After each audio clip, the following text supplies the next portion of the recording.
Mayong hapon Mindanao, ako si Sara Hilomen Velasco. Nahimong emosyonal si Vice President Sara Duterte dihang iyang gisaysay ang iyang kasamtangang sitwasyon ug dihang nakita iyang kanhi mga kaubanan sa Davao City Hall atol sa usa ka panagtigom dinhi sa Davao City kagahapon. Ani report.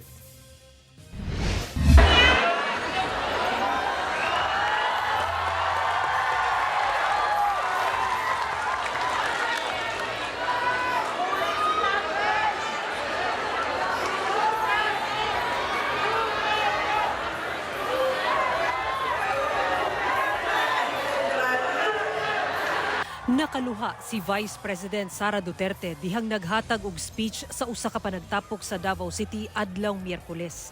Iyang gisaysay nga kini tungod kay nakita niya ang iyang kanhi kaubanan sa trabaho sa Davao City Hall. Pagkakita na ko sa ako ang mga kauban kaniadto sa City Hall,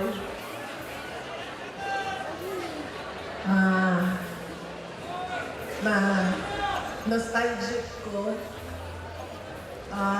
na bati na ko ang ako ang kamingaw sa Davao, sa Mindanao.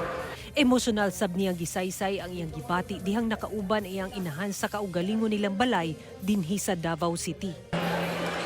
Malipay ko basta makadawat ko og invitasyon kay matagaan na ko og opportunity na muli sa amo ang balay. Nakita nga ako ang mama. Makaistorya o personal ako ang mama. Unya, makauli, magamit na ko ang kanang dahil ko na kung imuhan yun ang kama na ginatulugan din mo.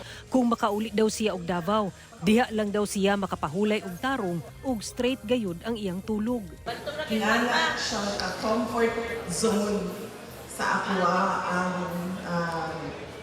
muuli og Davao. Dili na ako mabuhat bisan asa. Sumala sa bise, dili lalim ang ilang kahintang sa Manila tungod nangarkila lamang sila og kapuy-an. Dito magod sa Manila, nag-arkila lang may balay. So, dili ni komportable kung asa ni nagapuyo kay dili siya amo ang balay. Pero may mag-amping kay dili kami ang tagila sa balay. So, pag makauli kami diri sa some sort of a safe space para sa amoa sa pamilya. Sa pagpamulong sa bise, napaisip daw siya kung unsa kaha kung nagmayor na lamang siya sa Davao City ug wala na midagan pagka-bise presidente ni adtong 2022 elections. Apan bisa niining tanan niyang kasinatian karon, porsigido daw gihapon siya sa iyang pagdagan pagka-presidente sa 2028 elections. Nakaginalina, nakahun-ahon ako sa ako ang panggalingon.